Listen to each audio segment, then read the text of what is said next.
que tudo, a paz de Cristo é especial. A graça e a paz. Eu sou o pastor Luiz Gustavo, pastor da Igreja Presbiteriana Central de Nova Friburgo. Estou aqui hoje para compartilhar com você mais um episódio da nossa série Textos muito conhecidos, muito citados, pouco entendidos, pouco compreendidos. E hoje eu quero trabalhar em cima de um texto, que é um texto muito citado por muitas pessoas, pessoas até boas de coração, pessoas até sinceras na alma e até sinceras na fé, mas mal instruídos. A sinceridade na fé não é um pré-requisito que sustenta por si só uma vida cristã. Jesus vai dizer para o seu povo: errais em não conhecer as Escrituras e o poder que nelas há. Então tem muita gente sincera na fé, ou seja, acredita em qualquer coisa, acredita de qualquer jeito, mas não obtém êxito na vida cristã porque se distancia da verdade.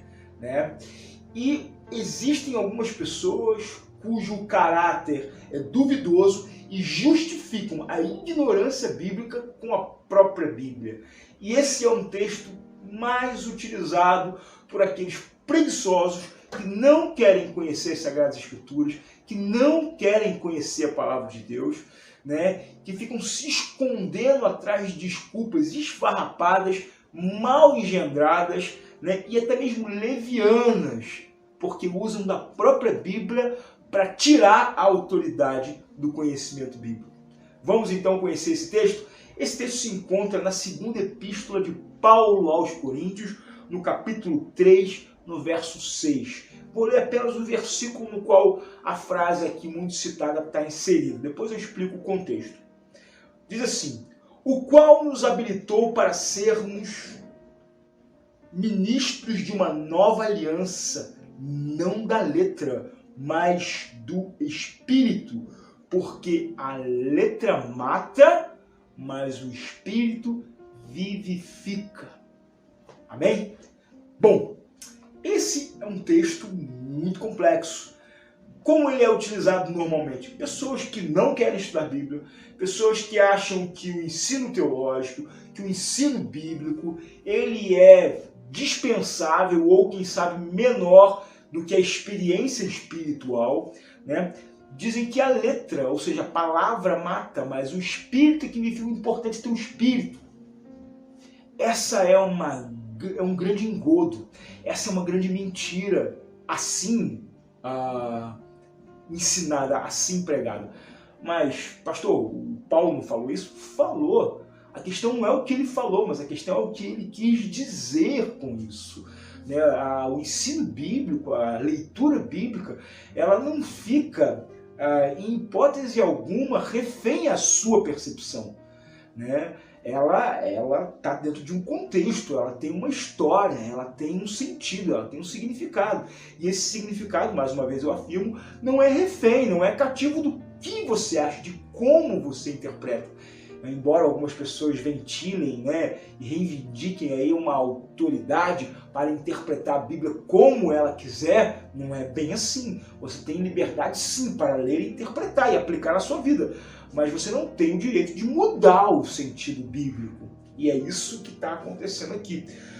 Paulo está falando para uma geração que viveu por anos e anos, por décadas e décadas, por séculos e séculos, entendendo que a obediência à letra por si só, ela era suficiente para que você tivesse a sua religiosidade, a sua espiritualidade ok diante de Deus.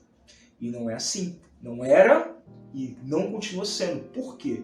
Porque existem muitas pessoas também que vivem de uma metodologia.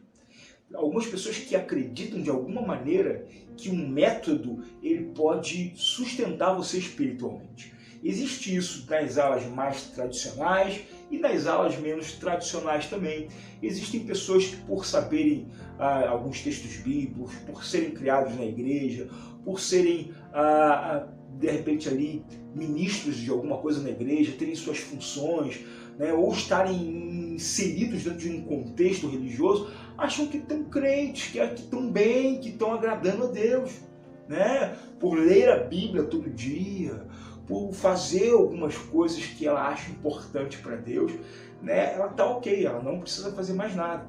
Em contrapartida, lá no outro extremo, tem pessoas que rejeitam absolutamente a palavra de Deus, mas querem orar, querem ministrar na vida de outras pessoas, querem pregar, querem viver naquela espontaneidade espiritual, naquele frisson espiritual, sentindo, se emocionando.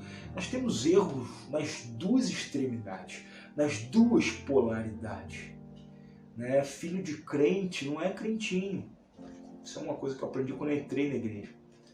Né? Ou seja, ser membro de uma igreja é a coisa mais fácil do mundo.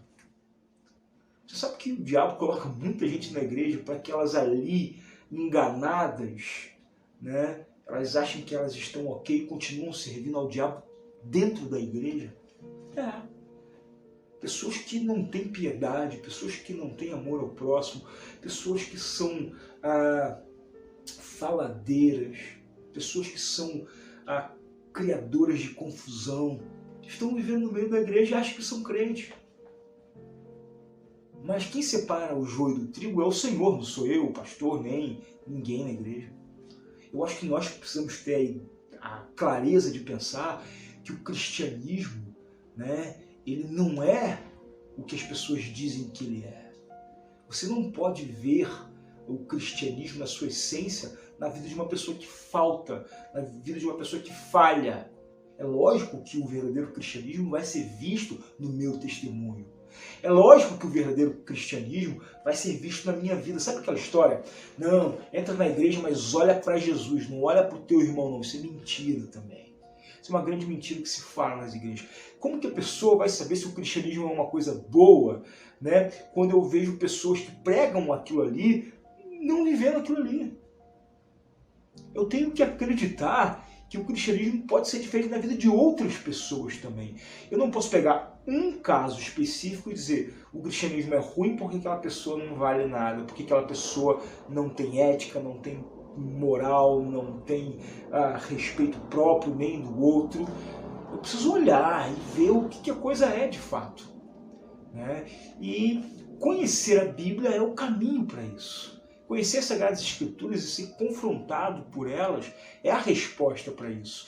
Então, Paulo está falando para uma igreja que fazia um monte de coisa errada, que vivia de maneira errada, mas porque conheciam alguns textos bíblicos, porque obedeciam a regra da lei, se achavam crentes e se achavam em dia, em ordem com Deus.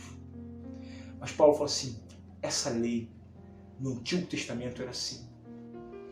Mas na nova aliança na qual vocês estão inseridos, essa lei, ela perde a sua substância, ela perde o seu efeito por si só. Né? Quando eu digo lei, entenda letra. Né? Essa letra, essa palavra que te amarra nas obrigações, ela não vale na nova aliança. Você não é salvo na nova aliança pelo sacrifício, pela observância da letra da lei. Né? Você é salvo pela graça de Cristo Jesus. E quem te vivifica é o Espírito Santo de Deus. Mas que não deixa de usar a palavra para ser o meio, o canal de vivificação para você. A palavra de Deus na teologia reformada, ela é considerada meio de graça. Sabe o que é meio de graça? É o meio pela qual a graça alcança você. Se você acha que você pode viver uma espiritualidade alheia de qualquer tipo de conhecimento bíblico, você está vivendo uma religião vazia, uma religiosidade, uma teatralidade cênica que acontece em muitos lugares. O que tem em muita igreja é teatro.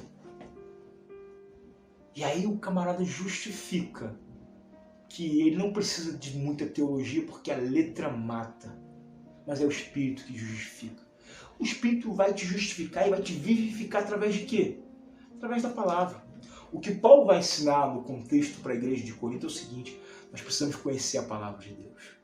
ele vai dizer na própria carta aos Romanos e também na própria carta aos Coríntios que a palavra de Deus é o poder de Deus para aqueles que creem. É loucura para os que não creem, mas a pregação é poder de Deus. Agora, não é uma pregação morta, não é uma pregação só de informação. Eu não estou aqui só para te informar, mas eu oro para que o Espírito possa vivificar a tua vida, corrigir os seus erros, porque somos seres absolutamente errantes. Andamos peregrinos nesse mundo errando, falhando, tropeçando aqui. Nós precisamos, pelo poder da palavra de Deus, levantar a cada tropeço, a cada falha, a cada erro que nós cometemos e continuar caminhando pela graça que está em nosso Salvador e nosso Senhor Jesus Cristo. Então, querido, que Deus te abençoe. Não entra nessa de que a letra mata, que a palavra de Deus mata, não. A palavra de Deus, ela te salva. Paulo vai dizer, como crerão se não há quem pregue? A palavra de Deus, ela tem a centralidade, mas o que ele está dizendo é que essa palavra, ela precisa ser ungida pelo Espírito, ela precisa ser encharcada pelo Espírito, ela precisa andar de maneira coadunada com o Espírito. Submeta tua mente ao conhecimento da palavra. Sai dessas experiências, sai dessas falas aí que te levam a apenas sentir, a ver uma maravilha que não é maravilha, a ver uma revelação que não é revelação, a ver qualquer coisa que seja diferente do Evangelho que o apóstolo nos ensinou. O Evangelho que Cristo deixou para mim e para você. Então, a palavra de Deus, ela te salva, ela te abençoa, ela te dirige. Lâmpada para os meus pés é a tua palavra e luz para o meu caminho. A lei que mata, a letra que mata, é aquela letra seca no coração de gente que não tem amor, é aquela letra seca na mente de gente que quer inverter o Evangelho, é a palavra na boca de Satanás que cita a própria Bíblia para fazer com que Jesus entre em tentação. Lembra disso? Satanás usou a própria Bíblia. Ali a letra era morta, porque não vinha do Espírito Santo de Deus. Cuidado para você não virar um leitor bíblico, um crítico bíblico, um chato da Bíblia, que só pega a Bíblia para ficar cobrando a vida dos outros, para ficar comparando a vida dos outros, para ficar apontando o erro dos outros. Usa a Bíblia para abençoar, usa a Bíblia para corrigir com amor, usa a Bíblia para te inspirar, para te motivar, para te encher de coragem e de esperança. E fazer com que a sua vida seja uma pregação exponencial para todas as pessoas que estão ao teu redor. Amém? Essa é a minha mensagem para você hoje. A letra não mata. A letra vazia mata. O que mata, na verdade, nem é a letra, mas é o leitor que se mata a não entender o que ele está lendo. Tá bom? É isso que Paulo quis dizer para a igreja de Corinto. É isso que eu quero dizer para a igreja que está me assistindo hoje, seja de qualquer igreja ou não seja de igreja nenhuma. É uma oportunidade de você conhecer a palavra de Deus. Que Deus abençoe sua vida rica e abundante. Semana que vem estamos aqui com o programa Graça e Paz. De coração, irmão, quero te declarar a paz que vem de Jesus e vale muito, muito mais do que ouro ou outro metal, mais do que tudo, a paz de Cristo é especial.